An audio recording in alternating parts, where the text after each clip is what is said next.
नमस्कार दोस्तों, स्वागत है आपका आज के मुख्य समाचार में, जिसमें सबसे पहली और बड़ी खबर में आपको बताएंगे कि अखिलेश यादव के बाद अब मायावती ने यूपी सरकार पर साधा निशाना, कानून व्यवस्था को लेकर उठाए सवाल। दूसरी बड़ी खबर में आपको बताएंगे कि रामनवमी के जुलूस के दौरान भड़काऊ भाषण देने के मामले में भाजपा एमएलए राजा सिंह के खिलाफ केस दर्ज। तीसरी बड़ी खबर में आपको बताएंगे कि एक नहीं 1 लाख FIR दर्ज हो जाएं, सांप्रदायिक उन्माद के खिलाफ डरूंगा नहीं, बोलता रहूंगा, दिग्विजय सिंह का बड़ा बयान। चौथी बड़ी खबर में जिक्र होगा कि देश के 29 जिलों में कोरोना बेकाबू, दिल्ली, गुजरात और हरियाणा में तेजी से बढ़ रहे हैं मामले। और पांचवी बड़ी खबर में आपको बताएंगे कि ओला और उबर से सफर हुआ महंगा, सस्ता नहीं हुआ ईंधन, तो 18 अप्रैल से ड्राइवर यूनियन करेंगे हड़ताल। दोस्तों, हर एक खबर की गहराई में आपको ले जाएंगे, लेकिन उससे पहले अगर आप भी बढ़ती महंगाई के लिए भाजपा को जिम्मेदार मानते हैं तो अभी इस वीडियो को लाइक कीजिए, चैनल पर नए हैं तो लाल बटन को दबा के चैनल को सब्सक्राइब कीजिए और घंटी बजाकर कमेंट में लिखिए जय हिंद। दोस्तों, रुक करते हैं सबसे पहली और बड़ी खबर की तरफ। 5 राज्यों में जो चुनाव के नतीजा है, उसके बाद 4 राज्यों में जब भाजपा की सरकार बनी, उसके बाद अब उत्तर प्रदेश में भाजपा की मुश्किलें बढ़ती जा रही हैं। अखिलेश यादव के बाद अब मायावती ने यूपी सरकार पर निशाना साधा है और कानून व्यवस्था को लेकर सवाल उठाया है। जी हां दोस्तों, समाजवादी पार्टी के प्रमुख अखिलेश यादव के बाद अब बसपा सुप्रीमो मायावती ने भी यूपी सरकार पर निशाना साधा है और रामनवमी के दौरान मध्य प्रदेश के खरगोन में हिंसा की घटनाओं के अलावा राजस्थान और गुजरात में हिंसा की घटनाओं का जिक्र करते हुए बसपा प्रमुख मायावती ने देश में कानून व्यवस्था को लेकर सवाल खड़े किए हैं और उन्होंने भाजपा और कांग्रेस पर निशाना साधा है। इसी बीच उन्होंने उत्तर प्रदेश में कानून व्यवस्था पर भी सवाल उठाए हैं। रुक करते हैं अगली बड़ी खबर की तरफ। रामनवमी के जुलूस के दौरान भड़काऊ भाषण देने के मामले में भाजपा एमएलए राजा सिंह के खिलाफ केस दर्ज। जी हां दोस्तों, हैदराबाद पुलिस ने मंगलवार को भाजपा एमएलए टी राजा सिंह के खिलाफ रामनवमी के पर्व पर आयोजित एक रैली के दौरान की गई कथित भड़काऊ टिप्पणी के लिए केस दर्ज किया है। पुलिस ने बताया है कि भाजपा एमएलए ने अपने भाषण व गीत के दौरान असंसदीय भाषा का प्रयोग किया था, जो विभिन्न धार्मिक वर्गों के बीच वैमनस्यता बढ़ा सकती थी। दरअसल भाजपा एमएलए टी राजा ने गत रविवार को सीताराम बाग से एक जुलूस की अगुवाई की थी। रैली के दौरान उन्होंने कहा था कि उत्तर प्रदेश के मुख्यमंत्री योगी आदित्यनाथ अब देश को साफ करने के लिए बुलडोजर का प्रयोग करेंगे और इसे जल्द ही हिंदू राष्ट्र में बदल देंगे। भाषण के अलावा एमएलए का एक और वीडियो भी सोशल मीडिया पर जमकर वायरल हुआ था, जिसमें वो जो राम का नाम न ले उसको भारत से भगाना है गाना गाते हुए देखा जा सकता है। दोस्तों, रुक करते हैं अगली बड़ी खबर की तरफ। एक नहीं 1 लाख FIR दर्ज हो जाएं तो भी डरूंगा नहीं और बोलता रहूंगा, दिग्विजय सिंह का बड़ा बयान। जी हां दोस्तों, कांग्रेस के वरिष्ठ नेता दिग्विजय सिंह ने बुधवार को कहा कि वो सांप्रदायिक उन्माद के खिलाफ बोलते रहेंगे, भले ही उनके खिलाफ 1 लाख FIR दर्ज हो जाएं। इसी के साथ दिग्विजय सिंह ने मीडिया से बातचीत करते हुए कहा कि वो डरने वाले नहीं हैं। दिग्विजय सिंह ने कहा कि सांप्रदायिक उन्माद के खिलाफ बोलने पर उनके खिलाफ चाहे जितने मामले दर्ज हो जाएं, उनको कोई फर्क नहीं पड़ता है। आपको बता दें कि सिंह ने मंगलवार को खरगोन में सांप्रदायिक हिंसा को लेकर अनेक ट्वीट किए थे और एक ट्वीट में उन्होंने एक फोटो भी लगाया था जिस पर विवाद हुआ और उसे बाद में हटा दिया गया। इस फोटो में दिख रहा था कि भगवा वस्त्रधारी कुछ लोग अन्य धर्म के एक धर्मस्थल पर भगवा लगा रहे हैं। इस ट्वीट को लेकर मुख्यमंत्री शिवराज सिंह चौहान ने खुद ट्वीट के जरिए कहा कि ये फोटो मध्य प्रदेश का नहीं है। इसके बाद भाजपा नेताओं की दिन भर लगातार तीखी प्रतिक्रियाएं आई और शाम को एक व्यक्ति की शिकायत पर सिंह के खिलाफ भोपाल पुलिस की क्राइम ब्रांच ने सांप्रदायिक उन्माद फैलाने के प्रयास से जुड़ी धाराओं में मामला दर्ज कर लिया। रुक करते हैं अगली बड़ी खबर की तरफ। चौथी लहर की आहट, देश में 29 जिलों में कोरोना बेकाबू, दिल्ली, गुजरात और हरियाणा में तेजी से बढ़ रहे हैं मामले। जी दोस्तों, देश में कोरोना ने फिर से पांव पसारना शुरू कर दिया है। ये चौथी लहर की आहट भी हो सकती है, कम से कम आंकड़े तो इस तरफ इशारा कर रहे हैं। ऐसे में एक बार फिर से सभी को सतर्क रहने की जरूरत है। मंगलवार को दुनिया में कोरोना संक्रमितों का आंकड़ा 50 करोड़ के पार पहुंचा। दुनिया के 10 देशों में कोरोना की चौथी लहर ने दस्तक भी दे दी है और इनमें अमेरिका, ब्राजील, जर्मनी, ऑस्ट्रेलिया, रूस, इटली, फ्रांस, जापान, थाईलैंड, दक्षिण कोरिया और ऑस्ट्रिया शामिल है। और अब भारत के आंकड़े भी डरा रहे हैं। पिछले 28 दिनों के अंदर देश में 5,474 लोगों की मौत हुई है और इस बीच 40,866 लोग संक्रमित पाए गए हैं। हालांकि राहत की बात यह है कि इन 4 हफ्तों में संक्रमण से 58,158 लोग ठीक भी हुए हैं। केंद्रीय स्वास्थ्य मंत्रालय के अनुसार देश में 29 जिलों में कोरोना बेकाबू है, यानी इन जिलों में पॉजिटिविटी रेट 5% से ज़्यादा है। केरल के 14 जिलों में हालात सबसे ज़्यादा खराब हैं और इन सभी जिलों में 10% से ज़्यादा पॉजिटिविटी रेट है। मतलब अगर 100 लोगों की जांच हो रही है तो उनमें से 10 से ज़्यादा लोग संक्रमित पाए जा रहे हैं। और इसी तरह मिजोरम के 7 जिलों में पॉजिटिविटी रेट 10% से ज़्यादा और 3 जिलों में 5 से 10% पॉजिटिविटी रेट है। रुक करते हैं अगली बड़ी खबर की तरफ। ओला और उबेर से सफ़र हुआ महंगा, सस्ता नहीं हुआ ईंधन तो 18 अप्रैल से ड्राइवर यूनियन करेंगे हड़ताल। जहां दोस्तों भारत में पेट्रोल, डीजल और सीएनजी की कीमत लगातार बढ़ती जा रही है। ईंधन की बढ़ती कीमतों से हर कोई परेशान है और इसका असर देश के बड़े कैब एग्रीगेटर्स जैसे कि ओला और उबेर पर भी देखने को मिल रहा है। ईंधन की बढ़ी कीमतों के चलते उबर और ओला के ड्राइवर लगातार मांग कर रहे हैं कि कैब सर्विस की दरें बढ़ाई जाएं। ओला और उबर ड्राइवर समेत ड्राइवर यूनियनों ने बताया कि अगर ईंधन की कीमतों में कमी नहीं की गई तो वो 18 अप्रैल से अनिश्चितकालीन हड़ताल करेंगे। हालांकि उबर और ओला ने अपने ड्राइवरों की मांग को स्वीकार करते हुए कैब सर्विस के दरों को कुछ फीसदी तक बढ़ाया है। दोस्तों आपको बता दें कि ड्राइवर यूनियनों ने चेतावनी दी है कि अगर सरकार फ्यूल प्राइस को कम नहीं करती है तो सभी ड्राइवर यूनियन मिलकर इसके खिलाफ प्रदर्शन करेंगे और इसके लिए उन्होंने सरकार को 6 दिन का अल्टीमेटम दे दिया है। वहीं आपको बता दें कि ड्राइवर यूनियनों ने सीएनजी, पेट्रोल और डीजल की कीमतों में कमी या शहर में चलने वाले ऑटो रिक्शा, कैब और पर्यटन वाहनों जैसे यात्री वाहनों के लिए ईंधन शुल्क में छूट की मांग की है।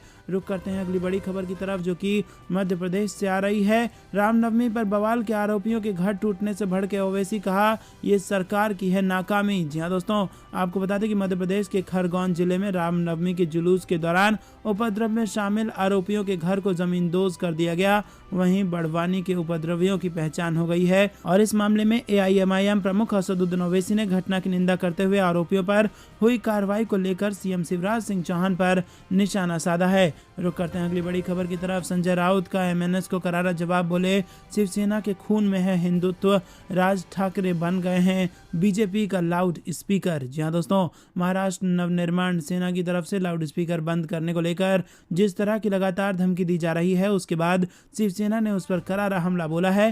शिवसेना नेता और राज्यसभा सांसद संजय राउत ने कहा राज ठाकरे को आड़े हाथों लेते हुए उन्हें बीजेपी का लाउड स्पीकर करार दिया। संजय राउत ने कहा कि ये जो लाउड स्पीकर बज रहा है आजकल ये भाजपा का ही भोपू है, ये सबको पता है। ईडी की कार्रवाई से अभय मिले इसीलिए ये आजकल बीजेपी की भाषा बोल रहे हैं। शिवसेना नेता ने आगे कहा कि बीजेपी जब खुद शाम ठाकरे के रूप में लाउड स्पीकर को आगे कर दिया। उन्होंने आगे कहा कि ईडी की कार्रवाई से छूट मिलने के बाद राज ठाकरे का भोंगा शुरू हो गया। उन्होंने किरीट सोमैया पर दिए अपने बयान को बिल्कुल जायज ठहराया और राउत ने कहा कि किरीट सोमैया जैसे व्यक्ति के बारे में गाली गलौज की भाषा बोलकर मैंने कुछ गलत नहीं किया। यही किरीट सोमैया कोर्ट गए थे कि महाराष्ट्र की दुकानों पर मराठी भाषा का बोर्ड ना हो। उन्होंने कहा कि ये किरीट सोमैया मराठी भाषा का हितैषी नहीं है।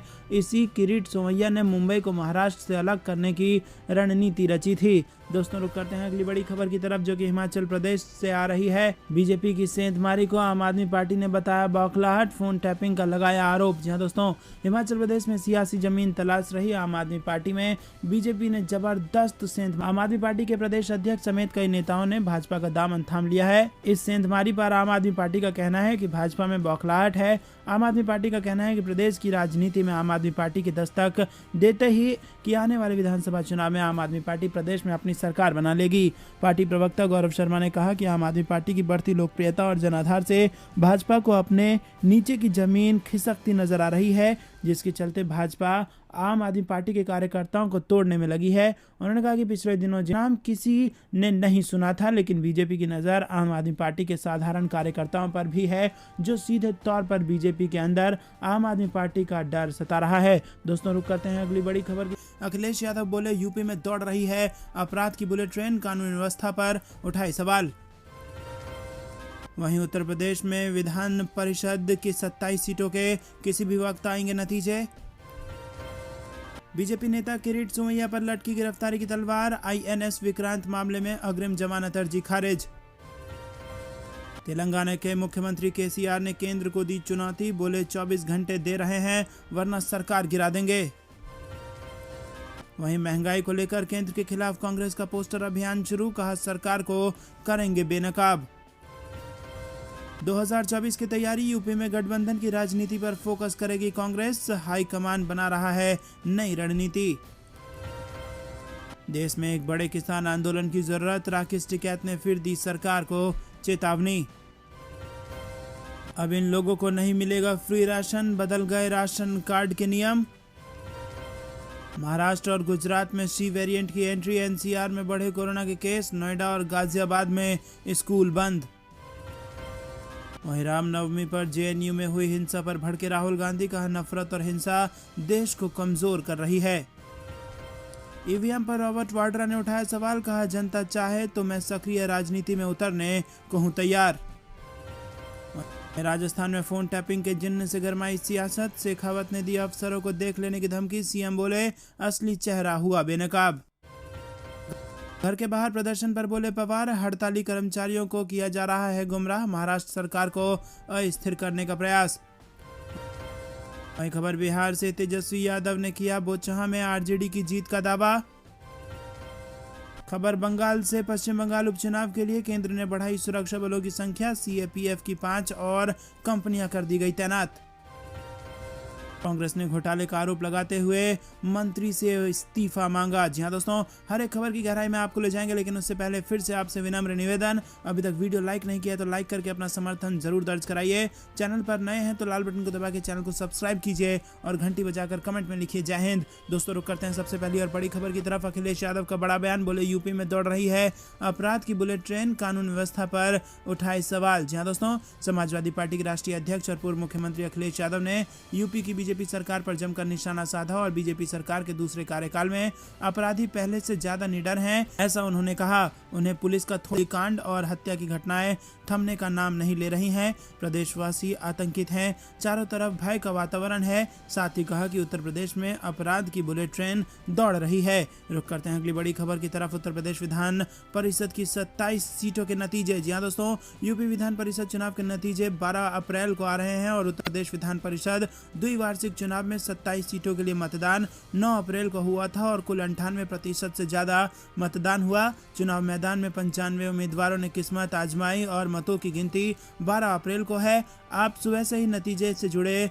अपडेट्स देख सकते हैं। रुक करते हैं अगली बड़ी खबर की तरफ। बीजेपी नेता किरीट सोमैया पर लटकी गिरफ्तारी की तलवार, आईएनएस विक्रांत मामले में अग्रिम जमानत अर्जी कर दी गई है खारिज। दरअसल दोस्तों आपको बता दें कि आईएनएस विक्रांत को बचाने के मामले में बीजेपी नेता किरीट सोमैया और उनके बेटे नील पर मुंबई पुलिस ने पिछले दिनों 58 करोड़ रुपए के गबन का मामला दर्ज किया था। सेशन कोर्ट ने सोमैया की अग्रिम जमानत की अर्जी खारिज कर दी है। दोस्तों रुक करते हैं अगली बड़ी खबर की तरफ। तेलंगाना के मुख्यमंत्री केसीआर ने केंद्र सरकार को दी चुनौती, बोले 24 घंटे दे रहे हैं, गिरा देंगे सरकार। जी हां दोस्तों, तेलंगाना के मुख्यमंत्री और तेलंगाना राष्ट्र समिति के अध्यक्ष चंद्रशेखर राव ने केंद्र सरकार को चुनौती दी है। उन्होंने ये चुनौती केंद्र सरकार की धान खरीद नीति के खिलाफ दी है। पिछले कुछ समय से चंद्रशेखर राव लगातार पीएम मोदी और केंद्र सरकार पर निशाना साध रहे हैं और अब उन्होंने सरकार को सीधे सीधे चेतावनी दे डाली है। सीएम ने केंद्र सरकार से कहा कि जल्द से जल्द नई कृषि नीति लाओ, नहीं तो हम सत्ता से हटा देंगे और इसकी ताकत हमारे पास है। बता दें कि तेलंगाना के CM Chandrashekhar Rao, TRS MLC के कविता और टीआरएस पार्टी के कई अन्य नेताओं ने धान खरीद के मुद्दे पर केंद्र सरकार के खिलाफ धरना प्रदर्शन किया। इस धरने में केसीआर के साथ किसान नेता राकेश टिकैत भी मौजूद रहे।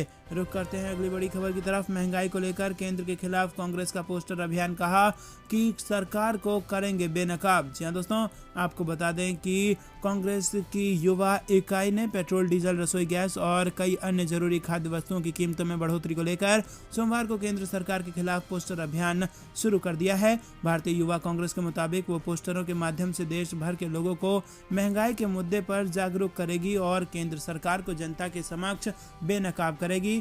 पार्टी ने यहां शास्त्री भवन के निकट महंगाई विरोधी पोस्टर लगाकर इस अभियान की शुरुआत की। शास्त्री भवन में पेट्रोलियम मंत्रालय का दफ्तर है। रुक करते हैं अगली बड़ी खबर की तरफ। यूपी में गठबंधन की राजनीति पर फोकस करेगी कांग्रेस, हाईकमान बना रहा है बड़ी रणनीति। जी हां दोस्तों, कांग्रेस अब यूपी में गठबंधन की राजनीति पर फोकस करने जा रही है। विधानसभा में अकेले लड़ने से हुई फसीहत के बाद दिशा में गंभीरता से मंथन हो रहा है और प्रदेश में कांग्रेस संसदीय इतिहास के सबसे खराब दौर से गुजर रही है और इस विधानसभा चुनाव में उसकी एकला चलो की नीति के कारण उसे 2.5% वोट भी नहीं मिले और 2 सीटों पर वो सिमट गई। रुक करते हैं अगली बड़ी खबर की तरफ। देश में एक बड़े किसान आंदोलन की जरूरत, राकेश टिकैत ने फिर से दी सरकार को चेतावनी। जी हाँ दोस्तों, भारतीय किसान यूनियन के नेता राकेश टिकैत ने सोमवार को कहा कि देश के किसानों की समस्याओं के समाधान के लिए एक बड़े किसान आंदोलन की जरूरत है, जिसकी सफलता के लिए विपक्षी दलों को एकजुट होना जरूरी है। टिकैत ने तेलंगाना के किसानों से फसलों की खरीद को लेकर तेलंगाना भवन पर जनप्रतिनिधियों के चल रहे धरना को संबोधित करते हुए कहा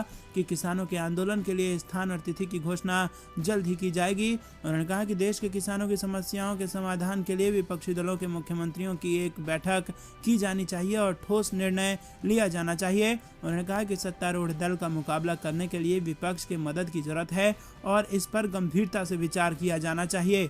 किसान नेता ने कहा कि 13 महीने के आंदोलन के बाद किसानों की फसलों के न्यूनतम समर्थन मूल्य के निर्धारण के लिए केंद्र सरकार ने एक समिति गठन करने की घोषणा की और बाद में संयुक्त किसान मोर्चा से इसके लिए 2-3 नाम मांगे गए। मोर्चा की ओर से सरकार को पत्र भेजा गया और पूछा गया कि समिति में कितने लोग होंगे और उनकी शक्तियां क्या होंगी। इसका जवाब अभी तक नहीं दिया गया है। रुक करते हैं अगली बड़ी खबर की तरफ। अब इन लोगों को नहीं मिलेगा फ्री राशन, बदल गए हैं राशन के नियम। जी हाँ दोस्तों, अगर आप भी फ्री राशन कार्ड स्कीम का लाभ ले रहे हैं तो सावधान हो जाएं, क्योंकि राशन लेने के नियमों में सरकार ने बदलाव किया है। नए नियमों के तहत सरकारी राशन की दुकानों से राशन लेने वाले पात्र लोगों के लिए कई नए नियम बनाए गए हैं। यही नहीं, राज्य सरकारों के साथ कई दौर की बैठक भी हो चुकी है। बता दें कि खाद्य एवं सार्वजनिक वितरण विभाग के अनुसार इस समय देश भर में 80 करोड़ लोग नेशनल फूड सिक्योरिटी एक्ट यानी कि NFSA का लाभ उठा रहे हैं और इनमें कई लोग ऐसे भी हैं जो आर्थिक रूप से संपन्न हैं। अब ऐसे लोगों के सरकारी राशन पर कैंची चलने वाली है। प्रामाणिकता के बाद सरकार ऐसे लोगों का राशन कार्ड रद्द करने वाली है। रुक करते हैं अगली बड़ी खबर की तरफ। महाराष्ट्र और गुजरात में कोरोना के C वेरिएंट की एंट्री। NCR में बढ़े कोरोना के केस। नोएडा गाजियाबाद में स्कूल बंद। जी हाँ दोस्तों, आपको बता दें कि कई गुना तेजी से फैलने वाले कोरोना वायरस के C और कप्पा वेरिएंट ने गुजरात और महाराष्ट्र में दस्तक दे दी है। वहीं दिल्ली NCR में कोरोना मामले में पिछले एक सप्ताह के दौरान तेजी से बढ़ोतरी हुई है और देश की राजधानी दिल्ली में ही पिछले एक सप्ताह के दौरान कोरोना के 100 से ज्यादा मामले जाना सामने आ रहे हैं। तो NCR के शहरों में भी हालात इससे अलग नहीं है। दिल्ली से सटे नोएडा और गाजियाबाद के कुछ स्कूलों में छात्र छात्राएं कोरोना से संक्रमित पाए गए हैं, जो चिंता बढ़ाने वाली बात है। वहीं IIT कानपुर के मणिंद्र अग्रवाल कुछ महीने पहले ही इस तरह की आशंका जता चुके हैं कि भारत में कोरोना की चौथी लहर आएगी और इसके साथ ही वो ये भी बता चुके हैं कि मई जून में इसका पीक होगा, जबकि उसके कुछ महीनों बाद इसका असर बेहद कम हो जाएगा। वहीं तेजी से फैलने वाले कोरोना वायरस के C वेरिएंट ने दिल्ली NCR के लोगों की चिंता बढ़ा दी है। रुक करते हैं अगली बड़ी खबर की तरफ। रामनवमी पर JNU में हुई हिंसा पर भड़के राहुल गांधी। कहा नफरत और हिंसा देश को कमजोर कर रही है। कांग्रेस के पूर्व अध्यक्ष राहुल गांधी ने सोमवार को कहा कि नफरत, हिंसा और अलगाव भारत को कमजोर कर रहे हैं तथा ऐसे में न्यायप्रिय और समावेशी भारत के लिए खड़े होने की जरूरत है। उन्होंने रामनवमी पर देश के कुछ स्थानों तथा यहां जवाहरलाल नेहरू विश्वविद्यालय में हुई हिंसा की पृष्ठभूमि में ये टिप्पणी की। कांग्रेस नेता ने ट्वीट किया कि नफरत, हिंसा और अलगाव हमारे प्रिय देश को कमजोर कर रहे हैं। भाईचारे, शांति और सद्भाव के माध्यम से प्रगति का मार्ग प्रशस्त होता है। न्यायप्रिय और समावेशी भारत को सुरक्षित करने के लिए साथ खड़े होने की जरूरत है। रुक करते हैं अगली बड़ी खबर की तरफ। रामनवमी पर दिल्ली से लेकर बंगाल तक भड़की हिंसा, पथराव, मारपीट व आगजनी के बीच कई जगह धारा 144 कर दी गई है लागू। जी हाँ दोस्तों, रामनवमी के दिन देश के 5 राज्यों में हिंसा भड़की है। देश की राजधानी दिल्ली से लेकर पश्चिम बंगाल और गुजरात के इलाकों में बवाल हुआ है। हिंसक झड़पों में कई लोग घायल हो गए हैं और दिल्ली के JNU में छात्र संघ के 2 गुटों के बीच हिंसक झड़प हो गई है। झड़प में कई छात्र घायल हो गए। आपको बता दें कि रामनवमी के दिन कहां कहां बवाल हुआ है। दरअसल दोस्तों, JNU में रामनवमी पर पूजा को लेकर विवाद शुरू हुआ है। ABVP और लेफ्ट के छात्रों के बीच हिंसक झड़प हुई है। वहीं झारखंड में भी सांप्रदायिक हिंसा भड़की है। वहीं बात की जाए MP में, तो MP में भी शोभा यात्रा पर पथराव हुआ है। गुजरात में भी शोभा यात्रा पर पथराव हुआ है। पश्चिम बंगाल के बांकुरा में भी बवाल देखने को मिला है। बांकुरा में रविवार को रामनवमी के जुलूस के दौरान जमकर हंगामा हुआ और रामनवमी पर जुलूस के दौरान पुलिस पर पथराव की घटना हुई है। रुक करते हैं अगली बड़ी खबर की तरफ। CM योगी के दफ्तर के बाद अब UP सरकार का ट्विटर अकाउंट हुआ हैक और हैकर ने किया अजीबोगरीब पोस्ट। जी हाँ दोस्तों, आपको बता दें कि उत्तर प्रदेश के मुख्यमंत्री कार्यालय के आधिकारिक ट्विटर के बाद उत्तर प्रदेश सरकार का आधिकारिक ट्विटर हैंडल हैक कर लिया गया है। UP सरकार के आधिकारिक ट्विटर हैंडल UP Gov पर अजीबोगरीब पोस्ट किए जा रहे हैं और एक के बाद एक कई ट्वीट करके कई लोगों को टैग किया गया है। फिलहाल हैंडल की रिकवरी नहीं हो पाई है। जहां दोस्तों उत्तर प्रदेश सरकार के आधिकारिक ट्विटर हैंडल के अलावा उत्तर प्रदेश सूचना विभाग के fact check info Twitter handle को भी हैक कर लिया गया है और इस पर भी यूपी गवर्नमेंट की तरह ही कई लोगों को टैग करके ट्वीट किए जा रहे हैं। हालांकि हैकर ने अभी तक कोई मैसेज पोस्ट नहीं किया है और वो केवल लोगों को टैग करते जा रहा है। तो दोस्तों ये थी दिन भर कुछ बेहतरीन और बड़ी खबरें। तक बने रहने के लिए बहुत बहुत धन्यवाद। देख रहे थे आपका अपना चैनल जय हिंद जय भारत।